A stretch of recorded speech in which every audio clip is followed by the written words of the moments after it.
চুপ ভাই চুপ। তোমার ক্লাসে যখন টিচার বলতেন চুপ, তুমি পপ পপ করতে না, স্যার, এটা এই আন্টি, আমার স্যার আর আন্টি বলতো। আমাদের সাহস ছিল কিছু বলা। মদ খেয়ে কেন নাচবে না? আমি বারণ করতে পারি না, খাও, তুমি অ্যাডাল্ট হয়ে গেছো। তুমি গাঁজা খেয়ে কেন নাচবে না? নাচো, আমি বারণ করতে পারি না। বলতে গেলে দেখবে জেনজি দাঁড়িয়ে গেছে ককরোচের পিছনে। নমস্কার, জয় হিন্দ, বন্দে মাতরম। বন্দে মাতরম বলতে থাকি আমরা সব। বন্দে মাতরম বোঝার বা ভাবার বা অনুভূতিটা নেবার শিক্ষা মানুষের মধ্যে নষ্ট করে দেওয়া হচ্ছে। যারা ধরো জিহাদি, তাদের তো চেঞ্জ করা যাবে না। যে পতাকা পোড়াবে, যে বিল্ডিং ভাঙবে, যে শিব ঠাকুরের মূর্তিটা ভাঙবে, যে মা কালী মূর্তির আগুন ধরাবে, একটা জ্যান্ত হিন্দুকে পুড়িয়ে দেবে, তার চেঞ্জ হবে না। কি বলবো, এটা মাকু সেকু ওই ধরনের লেখকের না, ওই এখন নিয়ে প্রেসিডেন্সি কলেজ বা এই কলেজ, হ্যাঁ না ফেনা, বিরাট কোয়ালিফিকেশন, দেশভক্তির বিন্দুমাত্র যার শরীরে নেই, তাদের লেখা পড়ে লাভ নেই। রামকৃষ্ণ মিশনের লেখা পড়তে পারেন বা কোনো সাধু সন্তের লেখা, কিন্তু তোমার চরিত্রে, তোমার জন্য যদি কিছু জেহাদি টাইপের জিনিস খুঁজি, বা যদি দেখি যে তুমি দেশের বিরুদ্ধে কিছু কাজ করছো, তোমার সমাজের বিরুদ্ধে কিছু কাজ করছো, আমার মতো খারাপ লোক নিয়ে জীবনে দেখোই। মহিষাসুরকে বধ করতে হবে। বধ, বধ, বধ। এগুলো আমরা ভেবেছি ও আমরা বধ করি না, তাহলে বধ হও। তুমি বধ করো না, তাহলে বধ হও। সিম্পল নিয়ম। তুমি ডিফেন্স করতে পারো না, মরো।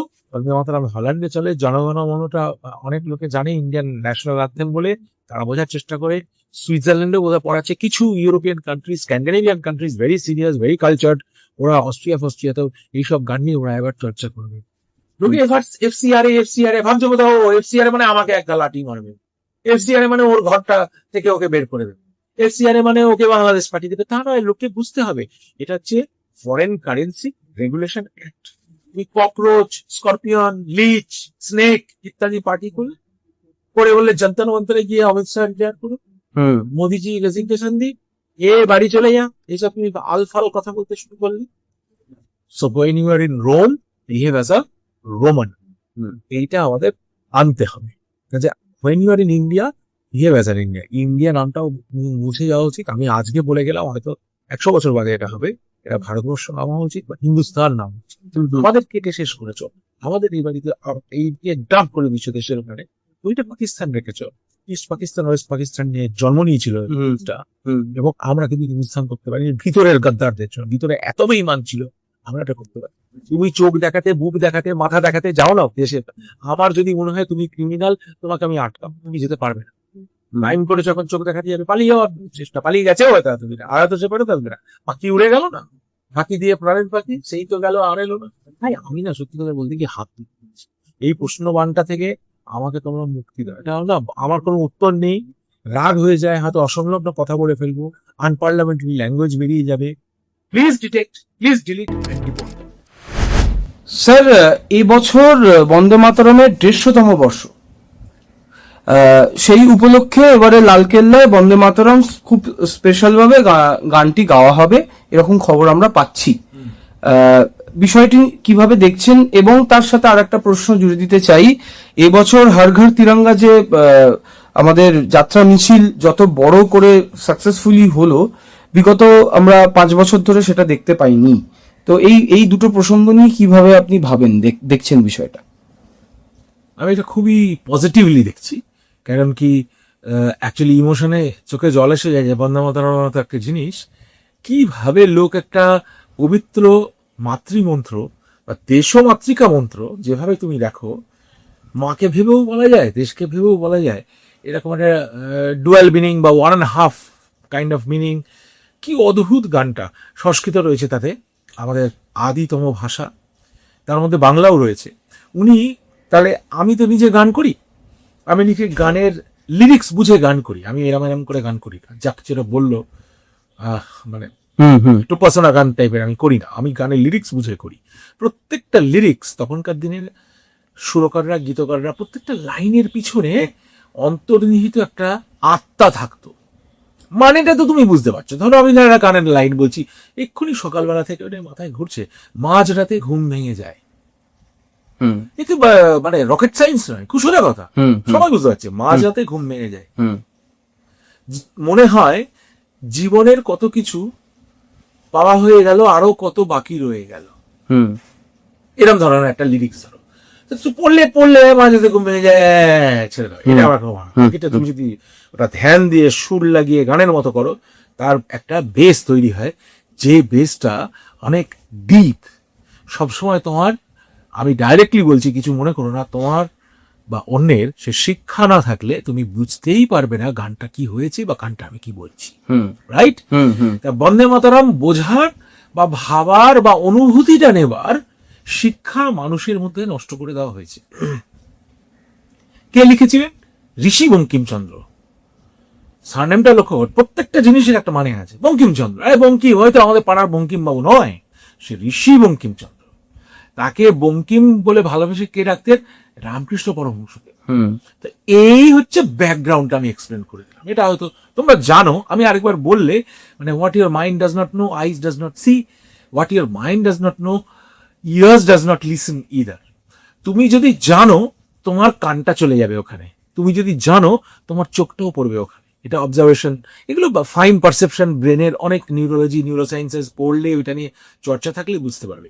তা বন্দে মাতরমটাকে খুব সাইডে ফেলে দেওয়া হয়েছিল, এবং জিহাদি টিয়াদি টাইপ অফ যারা যারা ডিস্ট্রাকশনটাই শুধু যাদের জীবন, ধরো তুমি আমার ধর্মের লোক নয়, আমার জীবনের উদ্দেশ্য তোমার মুন্ডুটা কেটে ফেলা, সিম্পল ফিলোসফি। আমাদের কি? দেশ নিয়ে, সবুজ নিয়ে, শস্য শ্যামলা নিয়ে, ত্যাগ নিয়ে, হ্যাঁ, এর মধ্যে প্রসপারিটিও রয়েছে। তিনটে জিনিসই আমাদের তিরঙ্গা। তা বন্দে মাতরম অ্যাট দ্যাট টাইম, যদিও উনি জানতেন না যে তিরঙ্গা এরকম একটা অশোক চক্র দিয়ে হবে অভাবের পতাকা, তখন তো দেশ স্বাধীনতা পায়নি। উনি তো সাহেবদেরই চাকরি করতেন। চরম অত্যাচার, চরম অন্যায়ের মধ্যে উনি মানুষ হয়েছেন, নিজেকে ডেভেলপ করে। তার মধ্যে ঘরে লুকিয়ে ওই মন্ত্রটা উনি লিখেছিলেন, আনন্দমঠ। তো এইটা যে গভর্নমেন্ট ভেবেছে, এটাই বিরাট ব্যাপার, এবং এটা আমার দেশকে অনেকটা চেঞ্জ করবে। যারা ধরো জিহাদি, তাদের তো চেঞ্জ করা যাবে না। যে পতাকা পোড়াবে, যে বিল্ডিং ভাঙবে, যে শিব ঠাকুরের মূর্তিটা ভাঙবে, যে মা কালী মূর্তির আগুন ধরাবে, একটা জ্যান্ত হিন্দুকে পুড়িয়ে দেবে, তার চেঞ্জ হবে না। সেই মন্ত্রটাও বঙ্কিমবাবু বলে দিয়ে গেছে, তোমাকে কি করতে হবে? তোমার অস্ত্র ধরতে হবে, তোমার অস্ত্র ধরতে হবে। মা কি ছিলেন, মা কি হয়েছেন, মা কি হবেন। আনন্দবাজার, আনন্দ মঠের 3টে থিম, ওটা অত সোজা না, পড়ে নিও একবার। সবাইকে আমি বলছি, আপনারা সবাই একটু পড়ে নেবেন। ছোট্ট বই তো, হ্যাঁ, কিছু ভাষা শক্ত। বঙ্কিমবাবুর লেখাটা সংস্কৃত থেকে তখন এসছে, তখন বাংলা ভাষার যে সহজ সরল প্রচলিত ভাষাটা ছিল না, বেশ গুরুগম্ভীর ভাষা ছিল। কোনো অসুবিধা হবে না, বাঙালি হলে যদি জানতে চান পড়তে পারবেন। আর যদি যে বাংলা পড়তে পারবে না, তাকে বলছি ইংলিশ ট্রান্সলেশন পড়ো। তারা একটা ভালো লেখকের পড়ো, একটা মানে যে কি বলবো, একটা মাকু সেকু ওই ধরনের লেখকের না, ওই অ্যাপারেন্টলি প্রেসিডেন্সি কলেজ বা এই কলেজ, হ্যাঁ ফেনা বিরাট কোয়ালিফিকেশন, দেশভক্তির বিন্দুমাত্র যার শরীরে নেই, তাদের লেখা পড়ে লাভ নেই। রামকৃষ্ণ মিশনের লেখা পড়তে পারেন, বা কোনো সাধু সন্তের লেখা পড়লে তাহলে বোঝা যাবে যে ওই মন্ত্রটা কি। ওটা দেশের জন্য অপূর্ব একটা মন্ত্র। ওরম গান পৃথিবীতে খুব কম সৃষ্টি হয়েছে। এখন আরেকটা নিয়মও করেছে, যে অ্যাকচুয়ালি পুরো গানটা আমি জানি না, আমি অনেস্ট, আমি স্বীকার করছি, পুরো গানটা আমি জানি না। ওই দুটো প্যারাগ্রাফই জানতাম, দুটো অন্তরাই তখন ছিল, সবাই গাইতো, ওইটুকুই জানতাম। তারপর তো সেটা নিষেধ হয়েছে, নানা রকম মানামানি চলেছে। ভদ্রলোকেরা করে কি, ভদ্রলোকেদের একটা প্রবলেম আছে, হ্যাঁ, ভদ্রলোকেরা আমার মতো অভদ্রলোক হতে পারে না। আমি অভদ্র হয়ে যাই যখন ভদ্রতা নিয়ে চ্যালেঞ্জ হয়, আমি তখন অভদ্র হয়ে যাই, তখন আমি অস্ত্র ধরি, মৌখিকভাবে হলেও আমি ধরি। এবং আমার সে চিন্তাধারা, সে রূপ কিছু কিছু সময় তোমরা দেখেছো, আমি রেগে গেলে অত্যন্ত রেগে যাই, এবং সেটা চিন্তা করে আমি রাগটাকে প্রকাশ করি। দুম করে তোমার উপর একটা কাপ ভাঙার জন্য তো আমি রেগে যাবো না, বা তোমার একটা কথার উপরে আমি রেগে যাবো না, কিন্তু তোমার চরিত্রে, তোমার জন্য যদি কিছু জিহাদি টাইপের জিনিস খুঁজি, বা যদি দেখি যে তুমি দেশের বিরুদ্ধে কিছু কাজ করছো, তোমার সমাজের বিরুদ্ধে কিছু কাজ করছো, আমার মতো খারাপ লোক তুমি আর জীবনে দেখোই নি। এই যে জিনিসটা, এইটা ওনার ওই মন্ত্র থেকে ওইভাবে উদ্বুদ্ধ হয়েছে। আমাদের ভগবান কিন্তু অত ক্ষমা করতে শেখায়নি। শ্রীকৃষ্ণের যদি তুমি বলো, রামের যদি বলো, যেগুলো মেজর আমাদের শিক্ষা, যার থেকে শিক্ষা আছে, পরশুরাম 100 ক্ষত্রিয় মেরে হত্যা করেছিল, হত্যা করে রেগে গেছে, তখন তার ক্রোধ, কিন্তু একটু ব্যালেন্স রাখা যেত, দরকার নেই, তখন দরকার ছিল। তাই ব্যালেন্স তুমি কিভাবে, দুর্যোধনের সঙ্গে কি ব্যালেন্স রাখবে, তুমি রাবণের সঙ্গে কি ব্যালেন্স রাখবে, সেখানে কোনো ব্যালেন্স রাখা যাচ্ছে না। কি হলো, নিধন করো। মা দুর্গা, মহিষাসুরের সঙ্গে তুমি কি ব্যালেন্স রাখবে, ব্যালেন্স রাখার সেখানে কোনো উপায় নেই। মহিষাসুরকে বধ করতে হবে, বধ বধ বধ। এগুলো আমরা ভেবেছি ও হ্যাঁ আমরা বধ করি না, তাহলে বধ হও। তুমি বধ করো না, তাহলে বধ হও। সিম্পল নিয়ম। তুমি ডিফেন্স করতে পারো না, মরো। তুমি লাঠির বিরুদ্ধে লাঠি ধরতে পারো না, লাঠির আঘাত খাও। যে তোমাকে পদাঘাত করছে তার পাটা তুমি ভেঙে দিতে পারছো না, লাথি খাও, পদাঘাত খাও। এইগুলো আমাকে খুব ডিপলি এফেক্ট করেছে। দেখো আমি গান বাজনা নিয়ে থাকতে চাই, পলিটিক্সে গানটা সরে এসেছি নিয়ে প্রশ্নটা করলে বলে খানিকটা আমার যেটা অন্তরের থেকে যেটা বলতে ইচ্ছে ছিল, আমি যে তৈরি হয়ে বসে নেই সকাল থেকে, আমি গানেই তৈরি ছিলাম। তো এইটা তোমাদের বুঝিয়ে বললাম। এবার তোমরা এই ইয়াং জেনারেশন যারা শুনছে তারা একটুখানি আমার কথা শুনে আরেকটু ভিতরে গিয়ে নিজের পড়াশোনা যদি করেন, বা আমি ভাবছি মানে গানের একটা গান বোঝার একটা স্কুল করবো। গানের স্কুল তো প্রচুর আছে, মালকোষ চন্দ্রকোষ বৈরাগী সব শেখাচ্ছে। ওইসব শিখে কি তার ডেপথ আসছে, সে গানটা মেকানিক্যালি করতে পারছে, ভালো গান গাইছে, কিন্তু অনুভূতি আনতে গেলে যে একটা আন্ডারস্ট্যান্ডিং কোর্স দরকার। গান আমার কাকু বলতেন, এই কাকাবাবু বলতেন যে গান শোনারও একটা পদ্ধতি আছে। উনি আমায় ভালোবাসতেন কেন বলেছিলেন যে তুমি গানটা শুনতে শিখেছো, গানটা শুনতে শিখেছো, গাইবে তো পরে, গানটা বুঝতে চেষ্টা করছো, তাহলেই তোমার অনেকটা পথ চলা হয়ে গেল। বঙ্কিম বাবুর গানটা আজকে ন্যাশনাল লেভেলে উঠে এসছে, ইন্টারন্যাশনাল লেভেলে উঠে এসছে। আমি বলছি হল্যান্ডে এই গান চলে, বন্দে মাতরম হল্যান্ডে চলে। জনগণ মনটা অনেক লোকে জানে ইন্ডিয়ান ন্যাশনাল অ্যান্থেম বলে, তারা বোঝার চেষ্টা করে। সুইজারল্যান্ডে বোঝা পড়াচ্ছে, কিছু European countries, Scandinavian countries very serious, very cultured, ওরা অস্ট্রিয়াতেও এইসব গান নিয়ে ওরা এবার চর্চা করবে। কি সুন্দর। আমরা একটু সংস্কৃতও শেখা হবে, সংস্কৃত খুব শক্ত ভাষা। আমি সাউথ পয়েন্টে পড়েছিলাম সংস্কৃত, শেষ অব্দি ভুলে, এখন তো আর সংস্কৃত কি দেবনাগরী অক্ষরটাই চিনতে পারিনি অনেক সময়। সেটা আমাদেরই দোষ, আমরা সেভাবে ধরে রাখতে পারিনি। কম্পিটিশনের বাজারে ডাক্তারি পড়তে গিয়ে জয়েন্ট এন্ট্রেন্স ইত্যাদি ইত্যাদি 100টা পরীক্ষা বোধহয় জীবনে ক্লিয়ার করেছি। সেই পরীক্ষাগুলো করতে গিয়ে এর থেকে নজর চলে গেছে। কিন্তু এখন যখন রিটায়ারমেন্ট লাইফে এসে বাড়িতে বসেছি, একটু সময় পাচ্ছি, তখন আমি এগুলো নিয়ে একটু চর্চা করার চেষ্টা করছি। আর গান বাজনা আমাকে অনেকটা শিখিয়েছে, তাই জন্য এই অনুভূতির একটা কোর্স আমি ভাবছি কিছু একটা করে করবো, যাতে ইয়াং ছেলেমেয়েরা আসবে, শুনবে, বুঝবে। এবং তুমি যে গানটা তোমার মনে হচ্ছে কোনো এক গায়ের বধূর কথা সবাই শোনাই, শোনো, বা রানার চলেছে ঝুমঝুম ঘন্টা বাজছে রাতে, এমনি শুনেছো, তুমি জানো, আমি বলে দিলে আরেকটু ভালোভাবে বুঝতে পারবে। গানটা না, এক একটা গান শুনে তুমি কাঁদতে কাঁদতে বেরিয়ে যাবে। 24 ঘন্টা করে পার গানের জন্য তো সারা জীবন চোখে একটু জল ঝরবে। এটা আমি চাই, এটা করার একটা ইচ্ছা আছে। বন্দে মাতরম হয়েছে, আমি আন্তরিকভাবে কৃতজ্ঞতা জানাচ্ছি গভর্নমেন্টের কাছে। লালকেল্লায় তো হলে ফাটাফাটি হবে, আই ক্যান ভিজুয়ালাইজ ইট। ওইখান দিয়ে বন্দে মাতরম ছড়িয়ে পড়ছে লালকেল্লার দেয়ালের ওপর দিয়ে, যেখানে ঔরঙ্গজেব, বাবর, আকবর যেখানে রক্ত হোলি খেলেছে, সেখানে আমরা বন্দে মাতরম করবো। এর চেয়ে বড় সুখের জিনিস আর কিছু হতেই পারে না। স্যার, এর পাশাপাশি স্যার 2-3টি প্রসঙ্গ আমি আনতে চাইছি। প্রথম হচ্ছে এফসিআর এ বিল, ফরেন যে ইনভেস্টমেন্ট আসছে তার একটা বিল আজ লোকসভা তথা বিধানসভাতে উঠতে পারে। সেই প্রসঙ্গটা আপনি কিভাবে দেখছেন, আপনি কিভাবে ভাবছেন এই বিষয়টা নিয়ে?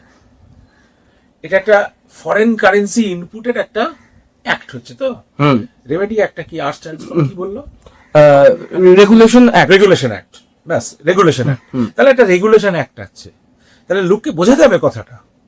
লোকে এফসিআর ভাবছে বোধ এফসিআর মানে আমাকে এক লাঠি মারবে, এফসিআর মানে ওর ঘরটা থেকে ওকে বের করে দেবে, এফসিআর মানে ওকে বাংলাদেশ পাঠিয়ে দেবে। তা নয়, লোককে বুঝতে হবে এটা হচ্ছে ফরেন কারেন্সি রেগুলেশন অ্যাক্ট। তাহলে ফরেন কারেন্সি আমরা সবাই জানি, ডলার, পাউন্ড, কত দাম, প্রচুর দাম। $1 ডলারের প্রচুর দাম, 1 বান্ডিল পাউন্ড মানে এতগুলি টাকা। সেইটা একটা রেগুলেশন অ্যাক্ট হওয়ার দরকার ছিল প্রচন্ডভাবে। আচ্ছা, এই রেগুলেশন অ্যাক্টটা কি, যেমন আমি সারা জীবন রোজগার করেছি, কিছু রোজগার করেছি, সেই রোজগারটা আমি ওখানে একটা বাড়ি ছিল, বাড়ির থেকে আমি কিছু পয়সা পেয়েছি, আমাকে গভর্নমেন্ট রিটায়ার করার পরে একটা লামসাম দিয়েছে। English lump sum is a huge lump sum for this country. ওটা আমি নিয়ে এসেছি। আচ্ছা, এবার কি করেছি, আমি এখানে ট্যাক্সের খাতা খুলেছি, প্রত্যেকটি আমার যা রোজগার, 10 টাকা রোজগার হলে তার মধ্যে আমার 3 টাকা ট্যাক্স হয়, আমি গভর্নমেন্টকে দিয়ে দিই, মানে ইন্ডিয়ান গভর্নমেন্ট। সিমিলারলি ওখানে 40% ট্যাক্স ছিল আমাদের। আমি যখন ফুল ফ্লেজে রোজগার করেছি, অলমোস্ট 35 to 40% ট্যাক্স ছিল, প্রত্যেক জায়গায় দিয়েছি। এই ট্যাক্সেশন জিনিসটা রেগুলার করতে হবে। এইবার এফসিআরএ কেন ইম্পর্টেন্ট, আমি এনেছি, এটা তো তুমি বুঝতেই পারছো। আরে আমার টাকাটা আমি আনবো না, নিশ্চয়ই আনবো, ন্যায্য। আচ্ছা, এইবার এই ফরেন কারেন্সি অ্যাক্ট যদি আমাদের না থাকে, রেগুলেশন অ্যাক্ট যদি না থাকে, তাহলে ওখান থেকে যারা শয়তান রোজগার করেছে জিহাদি, যাদের কাছে $100 কোনো ব্যাপার না, এরকম 50,000 লোক আছে, তাহলে 50 ইন্টু 100 অত ডলার ইন্টু বোধহয় 90 না 95 বললে যে অ্যাসামটা দাঁড়ায়, ওই অ্যামাউন্টটা চাঁদা তুলে এইখানে কারোর একটা, ধরো আমারই মতো একটা ফরেন অ্যাকাউন্ট হোল্ডার, কিন্তু সে জিহাদি, সে দেশের জ্বালানোর জন্য, আমি তো নিজে বাঁচার জন্য আমার টাকাটা এনেছি, তাও ট্যাক্স ওপেন রয়েছে, সেরকম কিছু ফান্ড এফোর্ট করে পাঠিয়ে দিচ্ছে কিছু রেগুলেশন ফি দিয়ে, তো কোনো অসুবিধা কিছু না। ও বোধহয় প্রচুর $1,000 তুমি পাঠালে তোমার 30 কি $40 খরচা হবে রিসিভিং এন্ডে, তুমিও রিসিভ করে নিতে পারো মোস্ট প্রবাবলি। এই যে তুমি রিসিভ করলে, এইবার তুমি বেরিয়ে পড়লে, তুমি ককরোচ, স্করপিয়ন, লিচ, স্নেক ইত্যাদি পার্টি করে বললে জন্তর মন্তরে গিয়ে অমিত শাহ রিটায়ার করুক, মোদিজি রেজিগনেশন দিক, বাড়ি চলে যাক, এইসব তুমি আলফাল কথা বলতে শুরু করলে। এইসব আলফাল কথাগুলো, উল্টো পাল্টা অশিক্ষিত কথাগুলো, আর লোকে এখন হরপতি নাচতে চায়, সবাই দেখো চরিত্রটা বদলে গেছে। আমাদের বেলায় দুমদাম হাত পা ছুলে নাচ হয়ে গেছে, বাবারা খুব রাগ করতেন, ওরা অসভ্যতার পরিচয় আছে। এখন বলছে নাচবো না কেন? নাচো, আমি তো তোমার বান করতে পারি। আচ্ছা, তুমি মদ খেয়ে কেন নাচবে না? আমি বারণ করতে পারি না, খাও, তুমি অ্যাডাল্ট হয়ে গেছো।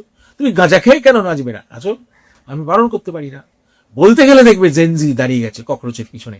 এই টাকাগুলো যাতে না আসে, তাই জন্য FCRA অ্যাক্ট এক্ষুনি স্টার্ট করা উচিত। কারণ ইনজেকশন অফ মানি, এই রাহুল গান্ধীর মতো একটা দেশদ্রোহী পাপু সেজে যেটা ঘুরে বেড়ায়, ওটা ডেঞ্জারাস। আমি জানি ইউরোপে গিয়ে চাঁদা তোলে, ওকে কারা যেন দেয়, খালিস্তানি টালিস্তানি যেন রয়েছে না, আমি চিনি, আমি এক্ষুনি নাম বলতে চাই না, আমি অনেক লোক চিনি যার খালিস্তান ফান্ডে পয়সা দিয়ে দেবে, ওকে, আইসিস, আল কায়দা, এসব ফান্ডে পয়সা দিয়ে দেবে, যারা আমার অন্য ধর্মের বন্ধুরা রয়েছে, they will pay put some money. ওদের দেখা যাবে যে কাফেরদের দেশে আগুন লাগাচ্ছি, কিছু কাফের মারবো, কিছু ভাঙচুর করব, কিছু এই করবো। এটা বন্ধ হওয়া দরকার। ভেরি গুড আইন FCRA, এটা এক্ষুনি লাগু হওয়া দরকার। ভগবানের কাছে প্রার্থনা করি যেন নির্বিঘ্নে বিলটা পাস হয়ে যায়। তুমি তোমার পকেট থেকে 10 টাকা দিয়ে জিহাদ করতে পারবে না, জিহাদি হতে পারবে না বেশি। যে ডলার পেয়ে যাবে, $10 তোমার কাছে অনেক, এবং যদি $1,000 পাও, তাহলে তুমি 4টে পানের দোকানে আগুন লাগানো, 4টে রেল লাইন উপরে ফেলা তোমার কাছে কোনো ব্যাপারই না।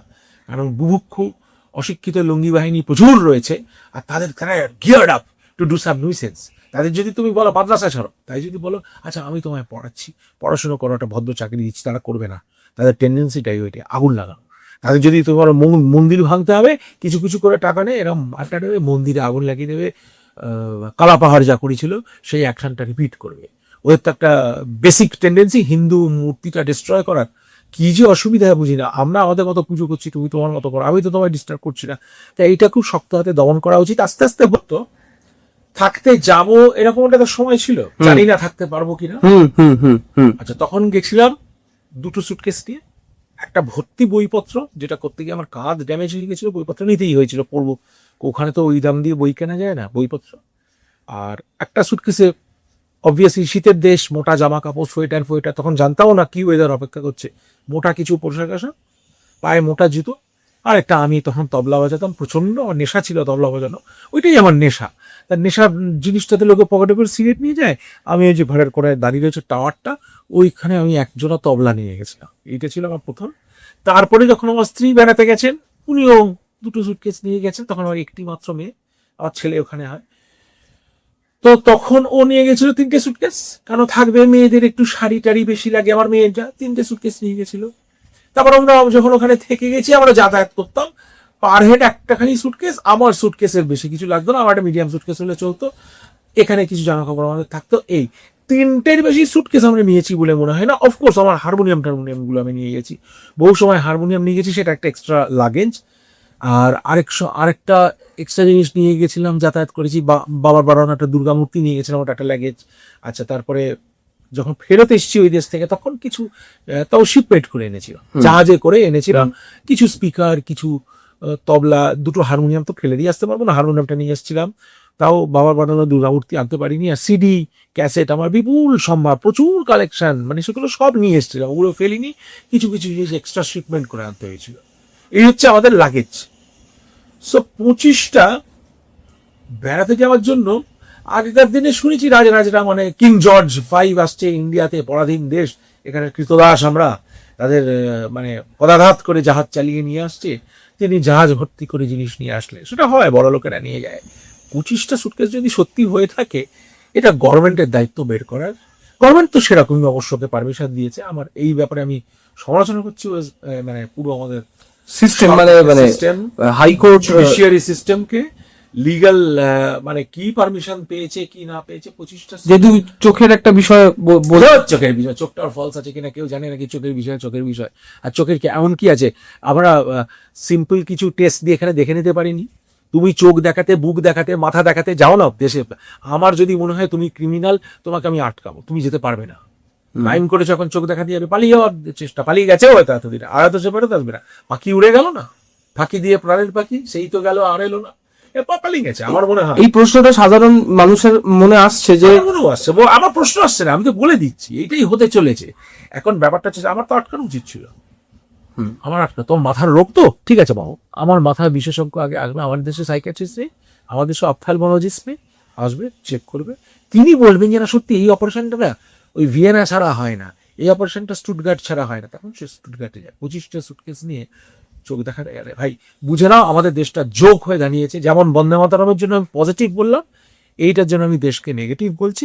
আমাদের দেশের সেরকম জুডিসডিকশন এখনো তোলেনি, লিগাল সিস্টেম এত ফাঁক ফোকর রয়েছে, সত্যি কথা বলতে প্রকাশ্য দিবালোকে তোমার বুকে ছুরি মেরেও আমার যদি প্রচুর পয়সা থাকে, আই মাইট স্টিল এসকেপ। যেটা যেটা যেটা আমার পরের প্রশ্ন এটাই ছিল স্যার, 16টা কেস চলছে ওনার নামে, অভিষেক বন্দ্যোপাধ্যায়ের নামে, তার মধ্যে 3টি কেসের 31শে অগস্ট অব্দি উনি রক্ষা কবচ পেয়ে যাচ্ছেন। এইভাবে বারবার রক্ষা কবচ এবং সিস্টেম মানে বিচার ব্যবস্থার সিস্টেম থেকে ওনাকে এরকম যে নিয়ে মানে যাওয়ার যে পারমিশন, এরপর যদি উনি ফিরে না আসেন তাহলে তো মানে এত এত দুর্নীতি ওনার নামে অভিযুক্ত হয়ে উনি আছেন, তাহলে তো সাধারণ মানুষ সবাই জানে। এই প্রশ্ন বারবার উঠেছে, প্রত্যেকটা মিডিয়াকে আমার এই প্রশ্নের উত্তর দিতে হয়। ভাই আমি না সত্যি কথা বলতে কি হাত তুলে নিচ্ছি এই প্রশ্নবানটা থেকে, আমাকে তোমরা মুক্তি দাও। এটা না আমার কোনো উত্তর নেই, রাগ হয়ে যায়, হয়তো অসংলগ্ন কথা বলে ফেলবো, আনপার্লামেন্টারি ল্যাঙ্গুয়েজ বেরিয়ে যাবে, গালিগালাজ দেওয়া আমার স্বভাব নয়, কোনোদিনই হয়তো দেবো না, কিন্তু বলা যায় না হিট অফ দ্য মোমেন্টে পোক্ট হতে হতে গালিগালাজ বেরিয়ে যেতে পারে। সবচেয়ে বড় কথা, কোর্ট সিস্টেমকে, সুপ্রিম কোর্ট ফুটকে যা তা করে কথা বলে আমাকে ওদের ডাকো, আমি সুপ্রিম কোর্টকে জীবনে হিলাতে পারবো না, তাই না? ওরা যা খুশি করতে পারে, তুমি আমাকে বাঁচাতে পারবে না, আমি তোমাকে বাঁচাতে পারবো না, কিন্তু ওরা একটা চিঠি দিয়ে তোমার আমার জীবনটা হয়রান করে দিতে পারে। তুমি ছাত্র, তোমার তো লাইফ বরবাদ করে দিতে পারে। হ্যাঁ, তুমি ছাত্র থেকে সবে কাজে ঢুকেছো, তোমার লাইফ বরবাদ হতে, আমার কাজ আমি ছেড়ে দিয়েছি, তবু জীবনটা তো অতিষ্ঠ করে তুলতে পারে না, সেই রিস্ক আমি নিচ্ছি না। এগুলো মানে জঘন্য রকমের জোক হয়ে গেছে। সেটাও ইন্ডিয়ান গভর্নমেন্টকে অ্যাড্রেস করতে হবে, কি করে আমরা জুডিশিয়ারিকে সামলাতে পারি। একটা 16টা না 18টা না 32টা কেস কেউ জানেই না, একটা অপরাধী, পরিষ্কার কথা, পোটেনশিয়াল অপরাধী বলা যাক তাকে, অপরাধী কাউকে বলা যায় না যতক্ষণ না প্রমাণ হয়, কিন্তু তার নামে অতগুলো মানে কেস হয়েছে। তাহলে একটা কথা পুরোনোকালী ছিল, আর যা রটে তার কিছু তো বটে। দুম করে তার তুমি বলবে না আমার নামে 14টা কেস রয়েছে, আমি কেস নেই, তাই না? তাহলে আমি সেই রকম কোন অপরাধমূলক কাজ করিনি। আজকে সুপ্রিম কোর্ট দুম করে আমি অপরাধী করে একটা চিঠি ধরিয়ে দিল, ভাই তুমি দেশবিরোধী কথা করেছে, আইনি মতো পড়ে যায়। আমি সাধারণ মানুষ, আমি সরল মানুষ, আমি সেই ডিফেন্স মেকানিজম আমার নেই। ডিফেন্স মেকানিজম বলতে একটা জিনিস বোঝায়, পয়সা। তার কাছে মা লক্ষ্মী তাদেরই ধন দিয়েছে, যাদের মানে বদগুণ সমৃদ্ধ যারা, তাদের মা লক্ষ্মী ধন দিয়েছেন। ভগবান বুঝবে, গভর্নমেন্ট বুঝবে, আমরা তো ছোটখাটো মানুষ, কি বলবো। এটা খুবই আশ্চর্যের ব্যাপার, কি করে সে পালিয়ে গেল, পালিয়ে গিয়ে আসবে না, আমার এটা ধারণা। আসলে আমি খুব আশ্চর্য হব। ইন্ডিয়ান গভর্নমেন্ট বলছে যে যেহেতু ওর এগেনস্টে মামলা টামলা রয়েছে, ও কিছু আন্ডারটেকিং দিয়ে ফুল ডিক্লেয়ার করে যাচ্ছে। ফুল ডিক্লেয়ার করে 25টা সুটকেস, তুমি জানো একটা এক্সট্রা হারমোনিয়ামের জন্য কত টাকা দিতে হয় যদি এক্সট্রা লাগেজ হয়? 10 কিলো এক্সট্রা লাগেজ হলে 25টা কোনো এয়ারলাইন্স অ্যালাউ করে না। তবে ওদের আবার অন্য ব্যাপার, হয়তো এয়ারলাইন্সটাই পুরো কিনে নিয়েছে, প্রাইভেট জেট ফেট শুনছি সব খবর, প্রাইভেট জেট ফেট কিনে নিতে প্রত্যেকটা সিটি তোমার। এই গেছিলাম মেমফিসে ঘুরে আসছিলাম, গান করতে গেছিলাম, করে আমি বন্ধুকে বললাম আমাকে একটু দেখাও, স্ট্রেট নিয়ে গেল এলভিস প্রিসলির জায়গা দেখলাম। গ্রেসল্যান্ড বলে একটা জায়গা উনি থাকতেন, মানে স্বর্গের মতো জায়গা, এলভিস প্রিসলি থাকতেন, তার প্লেন দাঁড়িয়ে রয়েছে, এলভিস প্রিসলির প্লেন ছিল, তাতে লেখা লিজা মেরি প্রিসলি, ছবিও তুলে এনেছি, কি সুন্দর দেখে মনে হয় যে তখন কিন্তু একটা লোক গান গিটার নিয়ে প্লেন কিনেছে। আমেরিকা এসে গুরু মানা হতো, আইডল, মাইকেল জ্যাকসনের আগের জেনারেশনের লোক তো ওরা, হুম পুরোনো কালের ওই মিলেনিয়ামের লোক। তো সে তখন প্লেন কিনেছে, এখন চোরেরা কেনে, এখন চোরের প্লেন আছে, চার্টার প্লেন আছে। ভাই আমরা তো ইকোনমি ক্লাসে সাধারণ দর্শকদের সঙ্গে বসে যাই, রিয়ালি 2-4 বার মানে সৌভাগ্য হয়েছে বিজনেস ক্লাসে যাওয়ার, কিন্তু এটা তার চেয়ে বেশি। বিজনেস ক্লাসে ডাবল লাগেজ অ্যালাউ করে, কারণ এমনি যদি 25 কিলো অ্যালাউ থাকে, বিজনেস ক্লাসে বোধহয় 35-10 কিলো বেশি দেয়, টাকাটা তুমি বেশি দিচ্ছ বলে ফার্স্ট ক্লাসের মতো। হুম হুম হুম এখানে 25টা সুটকেস কোন এয়ারলাইন্স অ্যালাউ, কজন বেড়াতে যাচ্ছে ভাই, তাতে কি আছে? এটা এটা এটা দর্শকরাই ভাবুন, সবাই ভাবুক, আমরা ভাবতেই থাকি। আর দেশ যদি পারে কোনো ব্যবস্থা নেই, নাহলে আমাদের এটাই চলবে। স্যার, আমি একদম ইন্টারভিউ শেষের দিকে চলে এসেছি, দু একটা প্রশ্ন মাথায় ঘুরছে। সেটা হচ্ছে যে এখন আমাদের সেন্সাস শুরু হয়েছে 1 অগস্ট থেকে। তার মধ্যেই আবার আর একটা তথ্য আমরা পেয়েছি যে 27 লক্ষ এসআইআর এর নাম বাদ গেছে, এবং অধীর রঞ্জন চৌধুরী উনি বলছেন যে সরকার কি স্টেপ নেবে, এই 27 লক্ষ মানুষের কি হবে, নতুন করে আবার একটা জনগণনা শুরু হচ্ছে, সেন্সাস শুরু হচ্ছে। সে মানে এটাও তো একটা বিতর্ক তৈরি করছে, যে এটাও মানে বিরোধীরা বলছেন যে এটাও এক প্রকারের তো এসআইআর হতেই পারে। এই বিষয়টা নিয়ে কি কি বলতে চাইবেন? হতে পারে, এসআইআর হলে হবে, কার কি আপত্তি আছে? অধীর রঞ্জন চৌধুরী কি অসুবিধা? উনি বলছে 27 লক্ষ লোকের নাম বাদ গেল। গভর্নমেন্ট ঠিক করবে, গভর্নমেন্ট ঠিক করবে। যদি মনে হয় কোনো স্টেপ গন্ডগোল আছে, উনি সেগুলো প্রতিবাদ করবেন। এটা তো প্রতিবাদই করে যাবে, আর তো কিছু করতে পারবে না। দেশের মধ্যে ওদের তো সবচেয়ে ভালো হয় অধীর রঞ্জন চৌধুরী, কংগ্রেস, হ্যাঁ তৃণমূলটা গেছে এখন, আপত্তি বোধ হয় গেছে, ককরোচ, ওদের তো সবচেয়ে ভালো হয় বর্ডারটা তুলে দিলে, তাই না? Full of cockroach. তো তুমি এক কাজ করো, তোমার বাড়িতে এমন নুইসেন্স করে দাও, শুধু আরশোলা থাকবে, তাই না? আরশোলাদেরও তো থাকতে দিতে হবে, খেতে দিতে হবে। এগুলো অদ্ভুত যুক্তি, এগুলো আমি মানি না।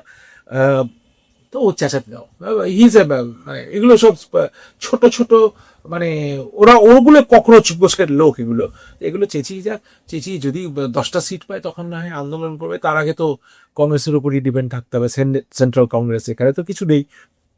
ওরাই বিচার করবে, ওরাই ঠিক করবে। এসআইআর হলে হবে, এটা দরকার তো ভাই। আমার বাড়িতে কি আছে, আমার কর্পোরেশন জানবে না? আমি আজকে যদি 50টা লোককে খাটের তলায় লুকিয়ে রেখে দিই, খাওয়াই দাওয়াই, তার মধ্যে যদি 30টা জেহাদি হয়, 2টো সুইসাইড বম্বার হয়, তাহলে তো দেশটা হয়ে গেল। করতেই হবে, তাই না? কিছু বলে কোনো লাভ নেই। বেশ করেছে, যা করেছে করেছে, আরো স্ট্রিক্ট করা উচিত। তুলে তুলে ওই যে কি ছিল না, যে ডিটেক্ট, ডিলিট অ্যান্ড ডিপোর্ট, একদম আবার হোক প্লিজ।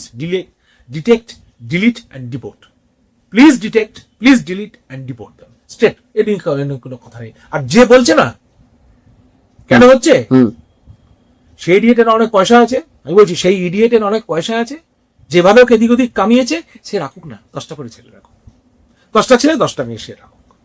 আমি বেশি বলছি না, আমি বলছি 27 লক্ষ বলছি না, হ্যাঁ 10টা ছেলে 10টা মেয়েরা। ওদের কি কষ্ট, নিজে দত্তক নিক, কোর্টে যাক, লিখে দিক এই ছেলে মেয়েগুলো আমার। যেমন কুকুরকে নিয়ে অনেক দরদ দেখায়, আমার চেয়ে বেশি কুকুরকেও ভালোবাসে, অনেক দরদ দেখায়, কিন্তু একটাকে স্টেরিলাইজ করবে না, একটা কুকুরকে দুবেলা খেতে দেবে না, পাড়ায় এক বাটি জল আছে কিনা কোনায় জানে না, কুকুরগুলো ঘুরে বেড়াচ্ছে, তুলতে গেলে তখন তাদের দরদ দেবে। একটা পশু প্রেমী স্বামী বিবেকানন্দর কথা বলে, জীবে প্রেম করে যেজন সেই, এসব আমাদের বাতেলা বুকনির তো কোনো শেষ নেই। ওটা বলবে, নেবে, তখন বলতে হয় ভাই 2টো কুকুর বাচ্চা দেখ হয়েছে, নিয়ে বাড়িতে রাখবে না, ডু নট ডু ইট। আচ্ছা 500 টাকা চাঁদা দিয়ে আমরা সবাই মিলে কিছু কুকুরকে স্টেরিলাইজ করি, যাতে আর বাচ্চাগুলো পথে পথে ঘুরে না বেড়ায়। বলতে গেলে এগুলো মেজাজ খারাপ হয়ে যায়, চোখে জল এসে যায়। আমাদের দেশের ওই সমালোচনা করার লোক প্রচুর আছে, এগিয়ে এসে কাজ করার লোক নেই। ফালতু যারা বাধা দিচ্ছে দেশের কাজে, তাদের গভর্নমেন্টের থেকে স্ট্রংলি তাদের বিরুদ্ধে কিছু ব্যবস্থা নেওয়া উচিত, সুন্দর করে শক্ত ব্যবস্থা। চুপ ভাই চুপ, তোমার ক্লাসে যখন টিচার বলতেন চুপ, তুমি পপ পপ করতে না, স্যার এটা এই আন্টি, আমরা স্যার আর আন্টি বলতাম, আমাদের সাহস ছিল কিছু বলা। এখন সবাই সমালোচনা করছে, স্যার কি বলছে, বলছে ক্লাস একটা ক্যাওস করে দিল, তখন চুপ। স্যার তাকিয়েছে মানে আমরা ভয়ে বেরিয়ে গেল, নষ্ট হয়ে গেছে। স্যার, আমার শেষ প্রশ্ন, অভয়াকাণ্ডের 2 বছর অতিক্রান্ত, এই 9ই আগস্ট 2 বছর অতিক্রান্ত হলো, বিষয়টি নিয়ে কি বলবেন? মানে এখনো অব্দি তো আমরা প্রকৃত অর্থে কারা, এই মুহূর্তে আমি কিছু বলতে চাই না, কারণ ওরা ট্রাস্ট ফাস্ট করেছে, আবার নতুন করে খাতা খুলেছে, সেটা খুব পজিটিভ। সেটা আমি কেন বলবো যে হতেও পারে না হতে পারে, আমি নেগেটিভ কিছু বলবো না। আমি তো অপটিমিস্টিক লোক, আমি অপটিমিস্টিকই থাকবো। ঠাকুরের কাছে প্রার্থনা করবো, যদি ভগবান থেকে থাকেন আমার প্রার্থনা শুনবেন, যে ঠিক বিচার পাক মেয়েটা, এখন আর বিচার পেয়েই বা কি আমি, যাক আমাদের সান্ত্বনা, বাবা মার সান্ত্বনা, যারা আন্দোলন করেছে, অন্তত একটা সিস্টেমের উপর তো একটা আস্থা থাকতে পারে। সিস্টেমের উপর আস্থা, সেটা এই মুহূর্তে আমি খুব একটা আলো দেখছি না। দেখা যাক এটা কোন পথে এগোয়। চান্স আছে, কিন্তু চান্স আছে ক্র্যাক থ্রু করার, ব্রেক থ্রু করার, ডেফিনেটলি চান্স আছে। সেরকম এক্সপার্টকে আনতে হবে, আর সেরকম বর্তমান সরকার কি করতে পারে এই বিষয়টা নিয়ে যদি একটু বলেন নিজের মতামত। চেষ্টা করতে পারে, চেষ্টা করতে পারে, বর্তমান সরকার চেষ্টা করতে পারে। আমাদের বর্তমান সরকারের যে অংশটা, ডবল ইঞ্জিন সরকারের যে সিঙ্গেল ইঞ্জিন ওয়েস্ট বেঙ্গলে, তারা তো বলেছে full fledged go had. Go had কথাটা বলে দিলেই তো হলো না। আমি তোমাকে বললাম চলো আমি দেখে নেব, কি দেখে নিলাম সেটা তো আমি কিছু বলছি না। কাজে এই দেখে নেবার উপরে আমাদের দেশটা দাঁড়িয়ে আছে। আমি বৃক্ষানাম ফলেন পরিচয়, তুই বলছো আমি আম গাছ পুঁতেছি, আমি একটা আম খাবো, তারপরে আমি তোমায় বলবো বাহ ভালো গাছ পুঁতেছিলে। তার আগে আমি কোনো। নমস্কার, জয় হিন্দ, বন্দে মাতরম। বন্দে মাতরম বলতে থাকি আমরা সব।